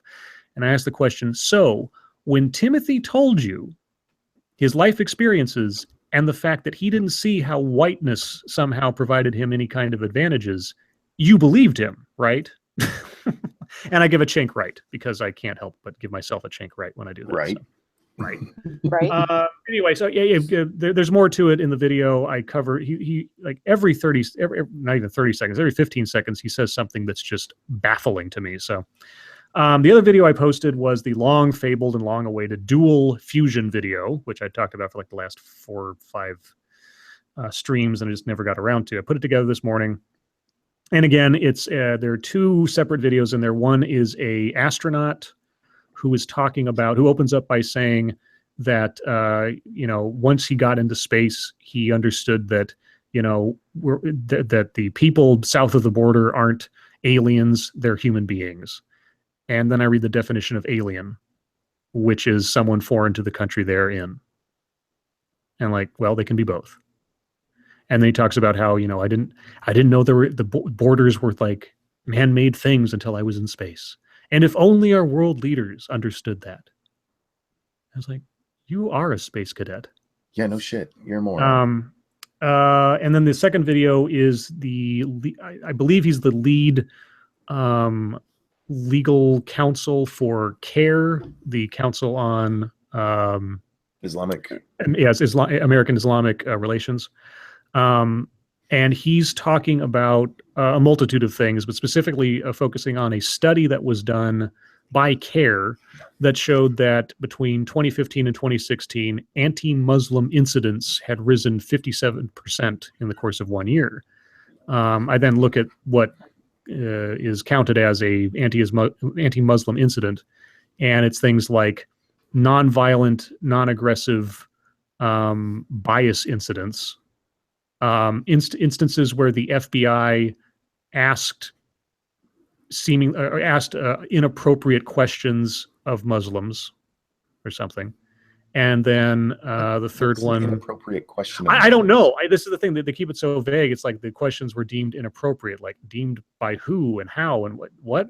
And then the other one was workplace problems, like where someone was either dismissed from work or denied a promotion. And I'm kind of like, well, if you know they did that on the basis of the person's religion, you sue their asses for breaking federal law. Right. Anyway, and then the fourth component to this 57% increase was actual hate crimes, which means that everything above that line didn't actually qualify as a hate crime that could be prosecuted. So you throw in a bunch of subjective things in with something that might be more objective and then say there was a 57% spike. And what was the total number of incidents in 2016 that comprised this spike? Like 2,213. And I might be off by a number or two there, but it was 2,200 something. I'm like, okay, so in a country of 320 million people, there were 2,213 such incidents, including these subjective ones that you've added into the mix. Mm-hmm. Does not sound epidemic levels to me, but maybe I'm just nuts. Yeah. Fuck CARE. Yeah. That's all I'm saying. Fuck and this, CARE. and this our speaker was also the someone who, after the San Bernardino shooting that killed like 13 people, I think it was, he was on CNN and he said that the U.S. is partly to blame for Islamic terrorism. And the bodies were not, and I'll take a Thunderfoot quote here. The bodies were not even cold yet. Not even cold. Not even cold. And he's like, the U.S. is partly to blame. He's standing in, I believe he was actually in San Bernardino when he said this. And I'm like, okay, yeah, that's good. And the video is basically sort of saying, all these incidents are happening. Muslims, he says at one point, Muslims should not have to exchange peace with their identity. And I say, how much should the U.S. give up of its identity to make peace with terrorists if we're to blame for that? Why would they need to change their identity at all if they're peaceful? Yeah, his argument was that he knows of several incidents, or maybe I can't remember if it was him that quoted it or that Fusion was putting out a card that said it, but that many Muslims were changing their names or hiding their religious regalia in order to avoid being harassed because of the epidemic of increased harassment. Are suicide deaths regalia or suicide vests? I'm just asking. For the record, guys, my wife is hiding in the hallway waiting to run out and pinch my nipples. Thank you, guys. Your wife is a creeper. You should have heard her just laugh at that. I know. She's a creeper. She really wants to do this for chat, so fuck y'all. Oh, yeah, she's doing it for chat, not for her own entertainment. Well, it's for both. I'm entertained. What? Yeah, that's true. Anyway, that's my video stuff. Islamic Pulse put up another video today. I'm going to take a look at probably tomorrow or Monday. But the next video I'll be doing will be Iron Fist with SDA tomorrow on her channel. So yeah, we're doing a stream. Yeah, and that's it. That's it for me. I'm gonna have to just let her pinch him. Yay! Give up! Give up! Give up! Give up! I'm not a quitter. Defeat! Someone in the chat said grab her by the pussy. Yeah! Somehow I don't think that would be met with the same laughter. Pull a Trump. Lots of good video stuff today, guys. Make sure you go check it all out. Well, we are very conveniently right into the latter half hour of the stream, so I think it's chat time. Well, we didn't finish all of YouTube, though. Oh, we didn't? What else was going on? No, because we didn't talk about teal deer. Oh, right. Speaking bye, bud. Bye. Oh, wait, was that Sun Monkey? That was youngest Sun Monkey heading off to work. Son of Monkey. Okay, so Son of Monkey. Yes, tell us about teal deer. Teal deer. Oh, for God's sake, just do it and get it over with. Okay, so teal deer, if you're listening, Monkey wants you to do it and get it over with. Whatever it is. Do it and get it over with. Do it and get it over with. Don't know what that is. I'm just going to sit here. When you guys hear me howl like a dog in pain, you know why. Jesus. She's not nice about it, y'all. This isn't some fun little tweaking. God. Do we need to report domestic violence here? I mean, Monkey. Okay, if you're in danger, blink twice. I'm blinking like a motherfucker. You're not supposed to say it out loud, you moron. No, she knows. Okay. And anyway, teal deer made a video about the whole Lacey Green thing. Chat wants to know if you're asking teal deer to pinch your nipples. No, but I'm blaming him for it right now. I'm really happy that got a big Scribe laugh. We need a teal deer monkey like shipping graphic somebody can cook up for us real quick. No, a what graphic? Shipping, relation shipping. Oh. You've heard this before, haven't you? But I know what shipping is. Okay, well then what the hell were you asking me for? I don't know what's it shipping. Well, it's teal deer and monkey like having a nipple tweaking relationship. Okay. Yeah, that's all I was talking about. All right. Yeah. Remember when shipping meant sending something from one place? Yeah, I want to, before you get into teal deer real quick, somebody's been asking, Snickering Bear has been asking this question like over and over again in the chat, and I just want to get on it real quick. Do you have, and this is to all of us, do you have a life quote you base your life on? For example, 2 I have heard are, don't fuck with me and I won't fuck with you, and inhale the future, exhale the past. Interesting, I've never heard those before. Is there a mantra or a motto that you guys live by? No. Okay. Yeah, my life motto is fuck it. So SDA's motto is don't rape me. Okay. Or don't I give no consent. Okay. Well. Fuck it. Okay. Fuck it. Yeah. I have one. However, it might dox me. If you which quote is weird. I'm throwing stuff at you. Yeah. No, I'm not quoting anything. I have one, but it's something that I have published elsewhere, and I'm not going to give it away. Okay. But it is the most common thing I guess I have in my mind. Oh, Joys of Sorrow, thank you. Nipple pinching payment. Oh yeah. What is the bounty on your nipples? We established at $200 for your ass, but yeah. I think $10 is enough. Go for it. Yeah. All right. Take your hands away. No. This is your channel. You pinch your nipples. Damn it. Does nothing. It saves my nipples. Joyce, is that what you meant? Did you mean this to be a Is bounty that what towards you mine? wanted your $10 to go to, Joyce? Yeah, Joyce. And we also need a product for Joyce. Nipple clamps. I was gonna say nipple clamps. All right. Let's see. This broadcast is brought to you by Joys of Sorrows. Do you want to prohibit your monkey from leaking milk? Ew. Stop that up with Joys of Sorrows. Ew.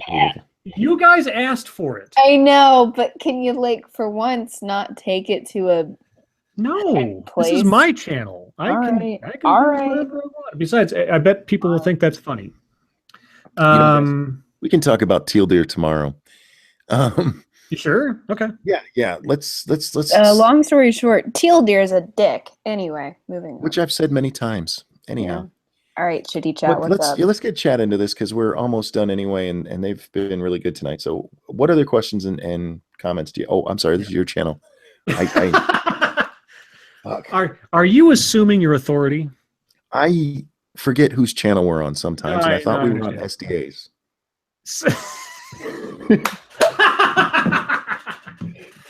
Force of habit. I'm sorry. That was a great answer.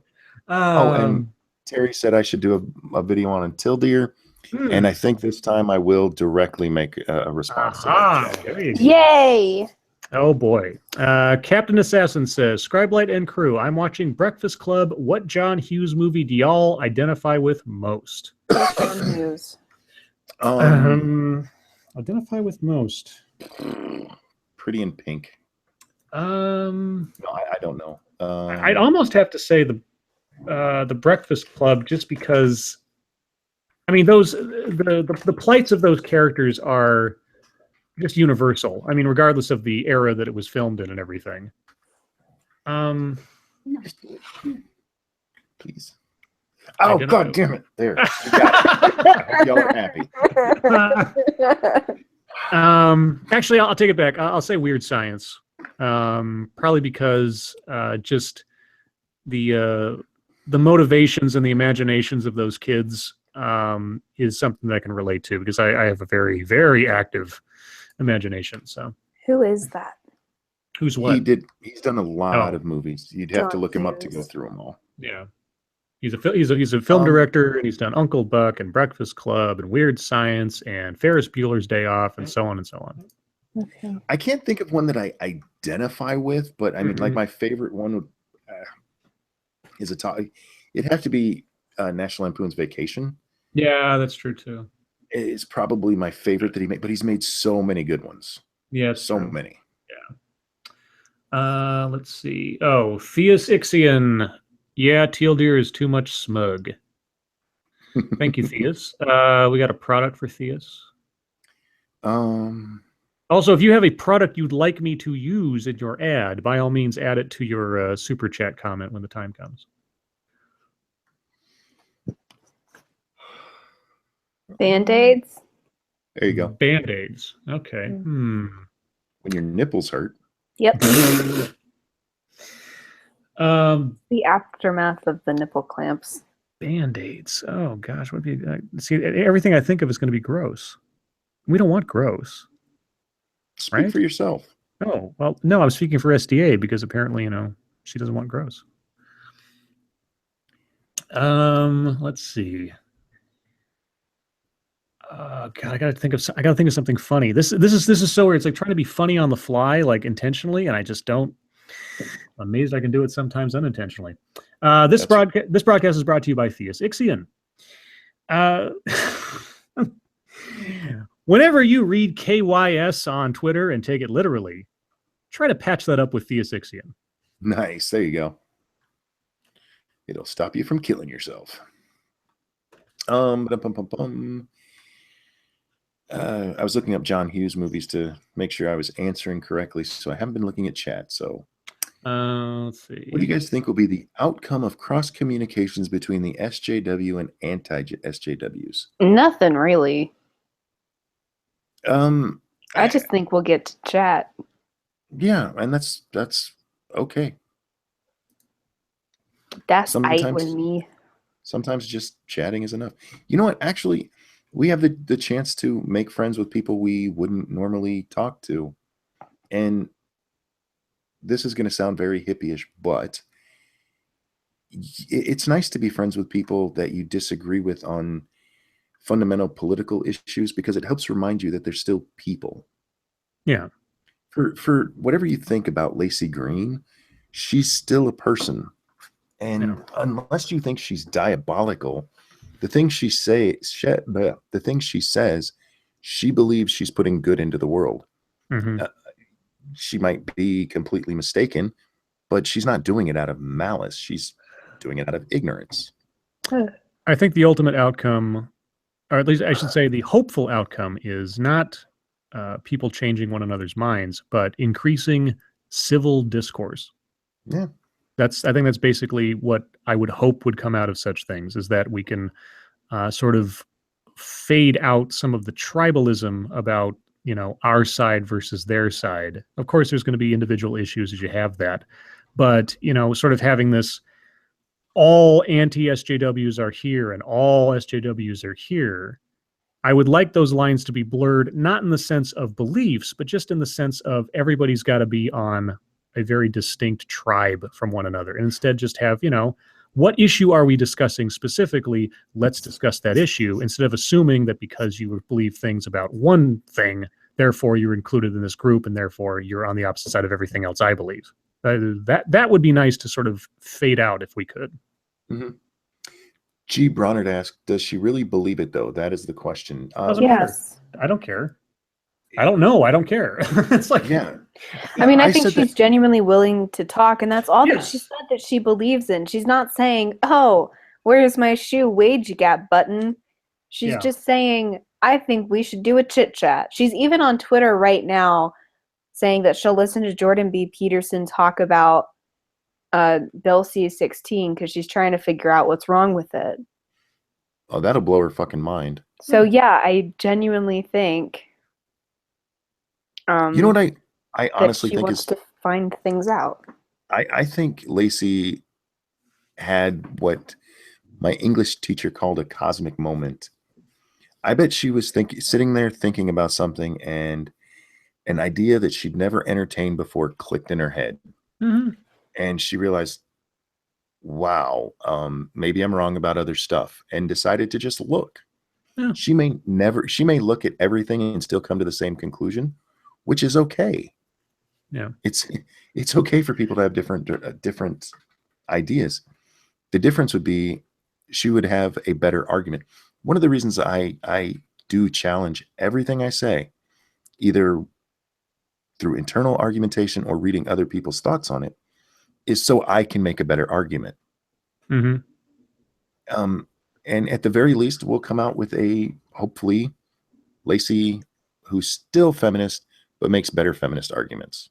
I really don't understand, and maybe I'm just off in La La Land or something, but I don't understand why it matters and what is the big hubbub over whether or not she's being honest. What consequence is there for one answer or another to that question? Lacey Green is, I mean, for all intents and purposes, in a utilitarian sense, there's no difference between what Lacey Green does, or what I do, or what Monkey does, or what SDA does. She just has a larger audience and has a different format, essentially. She's an individual. She's giving her opinions on camera or on YouTube, and people are listening and commenting and discussing. Now, I can't read her mind. I can't read her heart. I don't know if she's being quote unquote honest or dishonest or just being curious, which is just fine either way. But she's making a demonstrable effort to communicate one side to the other. And that's really all you need to be able to look at and say, well, I don't know what she's thinking. I don't know if she's being honest, but she's doing something. So all this debate and all these streams and all these arguments over, is she being truthful? Who cares? It is of no consequence one way or the other, she is or not. And what do we lose? I mean, at the very worst, it's like somebody said, I want to talk, and you went, okay, and they went, just kidding. Sanguine, thank you. Sanguine, you got a good one here. You sure it wasn't just she realized she was on Steve's side and had to jump ship? I would like my product World of Darkness themed. Oh, World of Darkness themed. Oh boy, let me think. Oh, let's see. Well then, for you, Sanguine, this broadcast is brought to you by the Pentex Corporation. Try Sanguine. It'll turn you immortal. Nice. If you don't know who the Pentex Corporation is, that's fine. You're not a World of Darkness nut. There you go. G. Bronner also said, well, either she's truly going to be open-minded or not, it will come out in the wash. Here's the other part of it. I don't care if she goes into it open-minded. Open debate and open-minded are not necessarily the same thing. Open debate just means you're both talking to each other without limitation. Mm-hmm. Open-minded means I'm actually going to listen to your argument and hear what you have to say. Now, she did hint that that's what she wants to do. And she's hinted that she's actually been changing her mind a little. Well, and like I said, even with C16, she's literally binge watching Jordan Peterson right now. Yeah. So, and here's the thing, if she's not really genuine, exposing yourself to other arguments will at least get your mind asking questions for normal people. Yeah, the lady who did the Red Pill documentary, I mean, is she lying when she went through all that stuff and interviewed all those people? I don't know. But she made the documentary. She put the challenge up to the arguments in one way or another. I mean, she might have been preaching to the choir for the sake of one thing, but at the same time, she also said, I changed my mind. Well, good for her. The end. Yeah, and there seems to be, to me at least, most of the people where I've seen, they're just so against Lacey on this. It seems to me to stem more from resentment about Lacey. Because one of the things they bring up is that, well, there's a bigger audience for it because SJWs are dying. Have you seen how her channel does? Anytime Lacey makes an SJW themed video, it goes viral. Her coming to this side and doing it's not necessarily going to be better for her. If social justice is dying on that side and she can still do that, she's going to be the lone voice over there. It would make more sense for her to stay there than to try to get into a saturated market. Teal Deer did mention that she's still affiliated with MTV. Do we know if that's true or not? What's MTV? I don't. MTV? I have no idea. Oh, MTV. Sorry, that's MTB. I was like, what's MTV? Oh, yeah. Does she still have her show? National Transportation Board. There you go. Hey. But I don't think it matters if she's genuine or not. People are talking. That's a good thing. Well, so on the MTV question, I just quickly Googled her, and it's completely unrelated, but supposedly in February 2017, Green announced her intention to go back to school to pursue a doctorate degree in public health. Mm-hmm. Public health keeps coming up in a lot of the videos I'm watching lately as like the educational backing behind several people's social justice tirades. I'm wondering, I'm wondering if public health is sort of like the new, more official sounding version of like a gender studies degree or something. It kind of is, because it's a very general degree, but in her case, I'm fairly certain she's specializing in sex. Yeah, that's true. Which would make sense. I mean, that's what she's. I watched her video where she announced it, and I can't remember if she was that specific or not. Okay. What else do we have? I didn't mean to make this all about Lacey. Let's see. No. Yeah, someone said National Tire and Battery, and that's what I thought when you said NTB. I don't even know what that is. It's a tire and Terry asked, Scribe, did you ever play the Vampire the Masquerade Bloodlines video game? Oh, tons and tons, hours and hours, mod after mod, every time that Dan Upright or what's his name put out a new homemade patch to fix a whole bunch of stuff and restore content. I can't count how many times I played through that game. Let's see. If there's somebody asked us, obviously Lewis asked, if there's more than two genders and bisexual implies two genders, shouldn't the B be struck from LGBTQ TRS? Well, what the social justice people have done is they've said that bisexual means you like your gender, and others you like only two of the many genders. And then there's people who are like, there's two sets of equipment, and if you like both, you're bisexual and shut the fuck up. Well, shouldn't it be then LGP for pansexual? No, we because don't talk about the pansexuals. But they're fake. No. They don't have cloven hooves and like horns and play flutes. The only pansexual is Tinkerbell. Oh, I don't get it. What? Just broke my brain. That was a What? Why? What am I not getting? Peter Pan. Oh.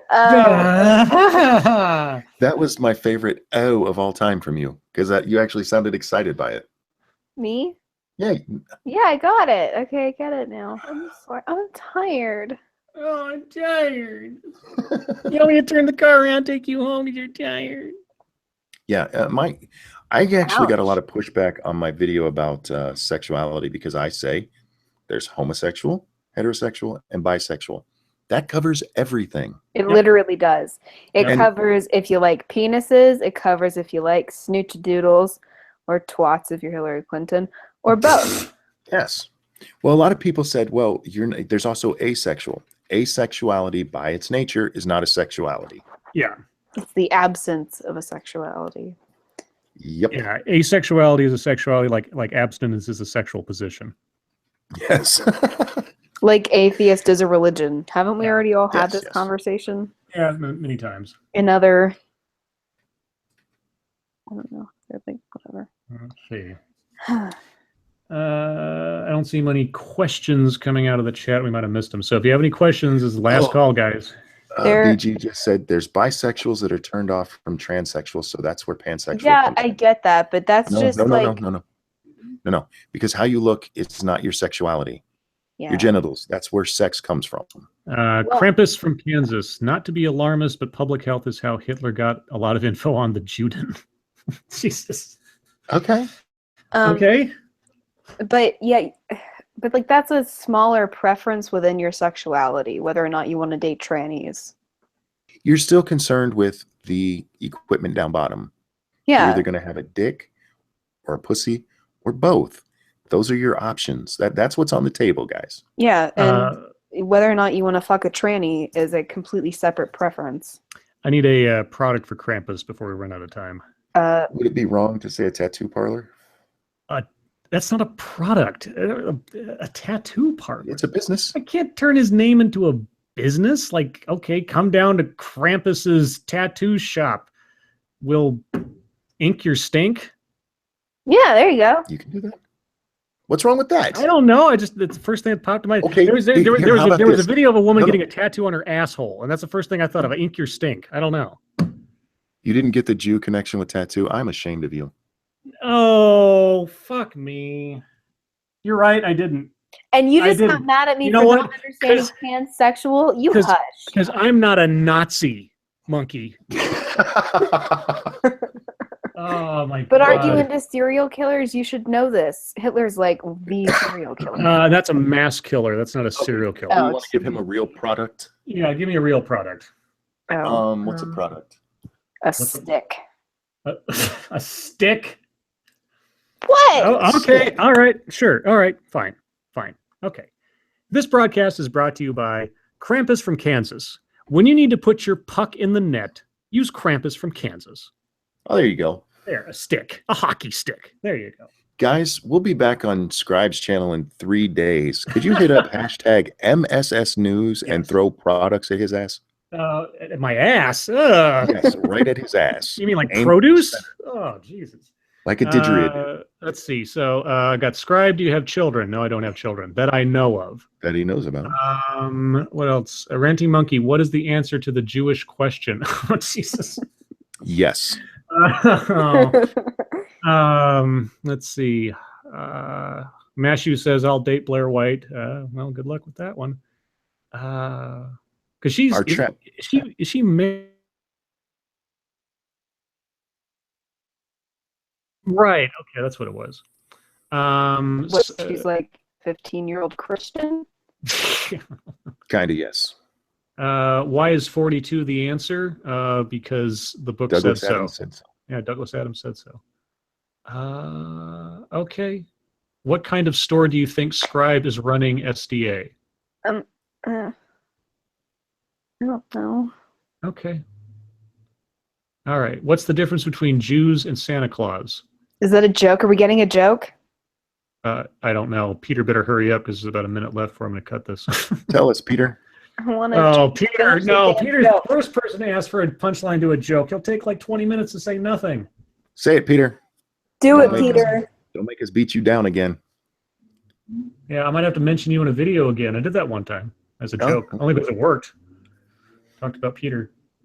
Okay, I'm going to give you another minute, Peter. I'm going to go overclock by a minute for you just to see if there's a punchline to this. Santa comes down the chimney.